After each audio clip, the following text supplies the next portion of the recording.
Baik, terima kasih kembali lagi bersama saya Mas Radek di channel kesayangan kita Sibayak Menjua-jua. Teman-teman Sibayak dimanapun Anda berada, kami berharap dan berdoa Anda dalam keadaan sehat walafiat tanpa kekurangan satu apapun dan diberikan rezeki yang berlimpah.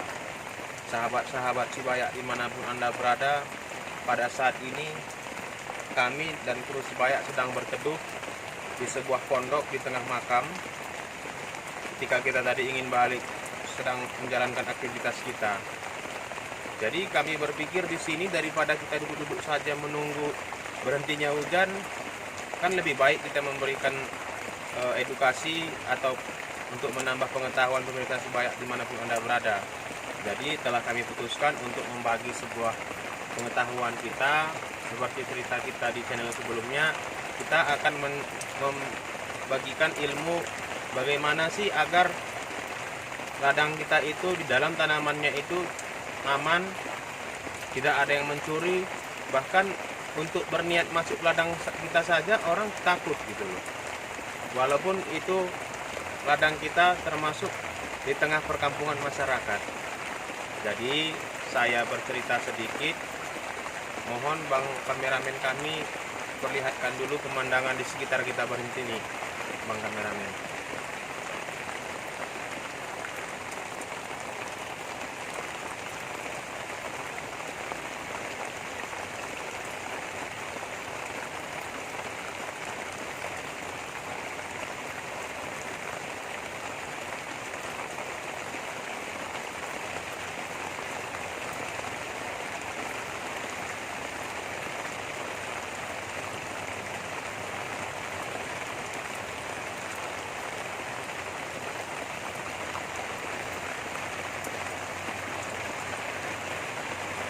Baik pemirsa Sibayak dimanapun Anda berada, tanpa membuang waktu kita, saya akan bercerita sedikit sepenggal pengetahuan.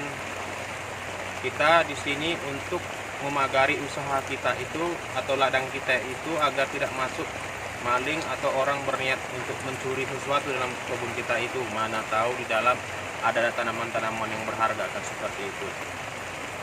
Jadi seperti ini, dia ada dua metode yang bisa kita lakukan. Yang pertama adalah kita minta kepada orang tua atau dukun, kita bilang, untuk menjaga perkebunan kita itu agar orang itu tidak ada niat untuk mencuri tempat itu. Biasanya itu orang tua itu atau dukun tersebut akan memberikan jin juga yang untuk menjaga kebun itu. Tapi takutnya teman-teman Sibayak dimanapun Anda berada, ketika ada orang yang masuk atau ingin mencuri dan sudah mencuri bahan yang ada di dalam kebun kita itu, takutnya dia akan menyakiti orang tersebut, misalnya kerasukan, dan dia nanti kalau ditanyai mengaku, siapa tuanmu? Kita bilang misalnya kan, dia akan bilang si pemilik ladang itu, bukan yang memberikan kepada si pemilik ladang itu. Jadi kalau seperti itu kan malah akan menjadi masalah baru kepada kita. Jadi pemirsa Sibayak dimanapun Anda berada, kita akan memberikan tips yang aman agar tidak terjadi hal-hal seperti itu.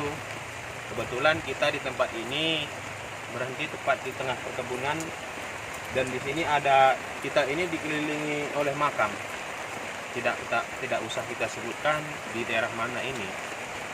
Tanpa membuang waktu lama, kita akan mengambil bahannya itu dari tempat ini aja. Ikuti saya.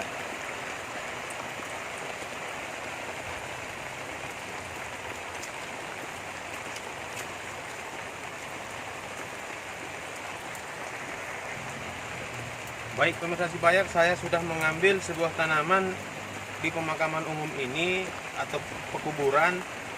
Tanaman-tanaman inilah sebenarnya yang bisa kita gunakan sebagai pagar ladang kita agar tidak ada orang yang mencuri ke dalam, dan tidak ada untuk niat orang aja mencuri ke dalam perkebunan kita itu. Apa itu bahannya? Ini tadi salah satunya. Ini kalau di orang Karo bilang ini seperti batang kalinjuhang. Tapi tidak, apakah harus batang ini aja? Tidak. Semua yang ada tumbuh di pekuburan atau di pemakaman umum bisa kita gunakan. Tapi kenapa kita lebih berminat untuk mengambil ini? Karena ini cenderung mudah untuk ditanam dan pertumbuhannya pun sangat cepat gitu loh. Jadi pemirsa Sibayak dimanapun Anda berada, tanaman-tanaman ini yang di pekuburan umum itu kita ambilin aja semua sebanyak mungkin yang kira-kira mudah untuk menanamnya dan cepat berkembang biak. Kita ambil ya. Satu pesan kita kepada pemirsa Sibayak dimanapun Anda berada, jangan lupa berdoa, meminta petunjuk kepada Yang Maha Kuasa, dan meminta izin kepada seluruh.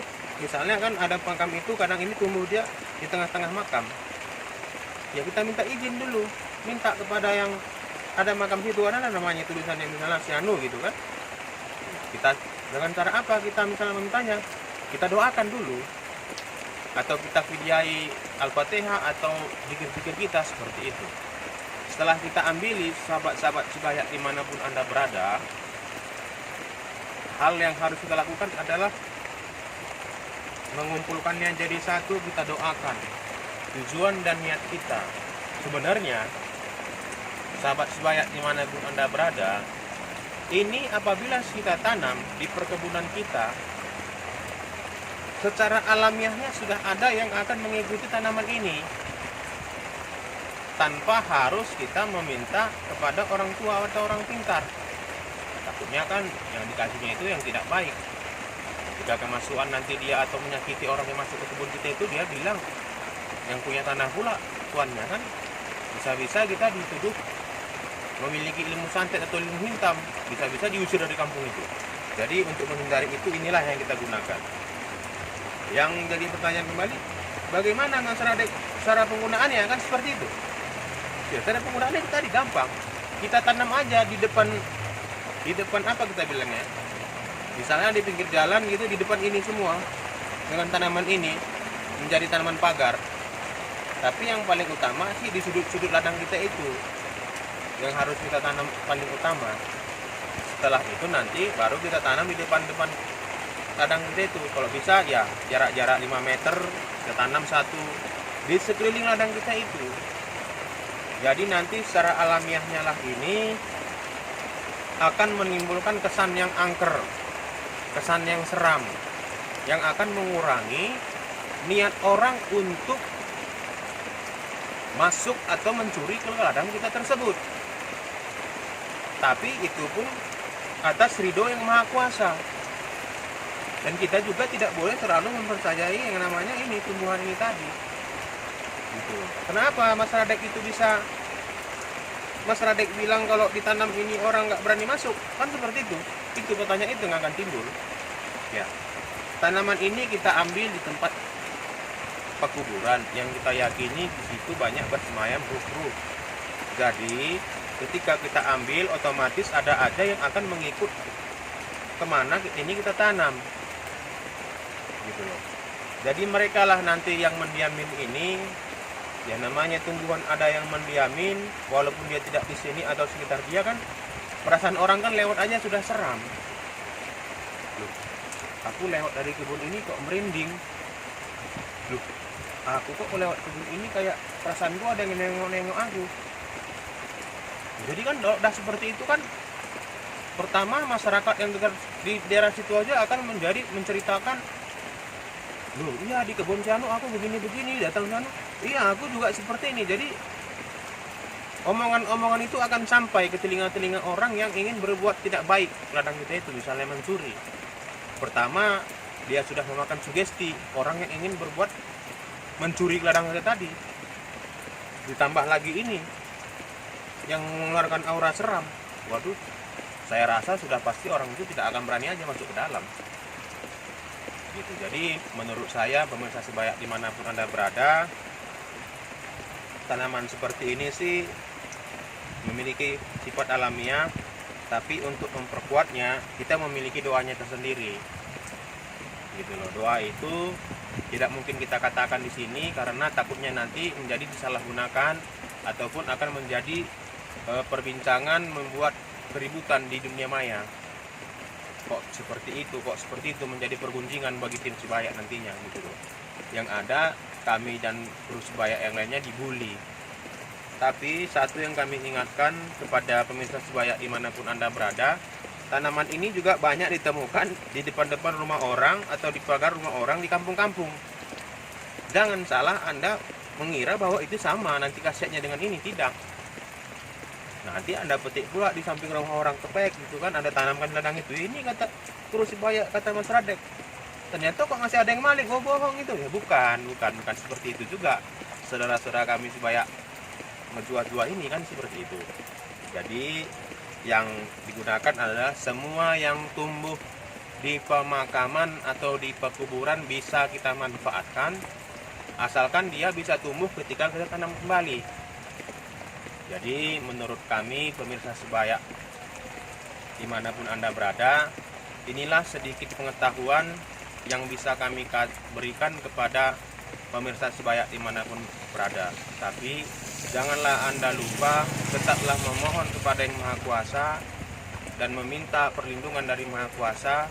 Apapun itu, misalnya di kebun kita itu yang kita tanam, agar tidak rusak oleh hama, dirusak oleh orang tangan-tangan yang jahil atau maling seperti itu.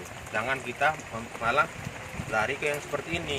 Kami pun dari Kurusi Bayak, terutama saya Mas Radek, tidak menganjurkan teman-teman Sibayak menggunakan yang seperti ini, tapi kalau dibutuhkan tidaklah salah. Kita pun akan tetap membantu dan membimbingnya apabila Anda membutuhkannya. Apa tapi ya, kita Sibayak dimanapun Anda berada, kalau ingin berkomunikasi dengan kita telah mencantumkan nomor WA dan handphone kita di alamat link YouTube kita. Jadi bantu kami untuk channel ini bisa berkembang dan besar. Bantu subscribe, like, share, dan tulis di kolom komentar. Kita akan menjawabnya secara pribadi dan dirahasiakan. Salam dari kami Sibayak Majua.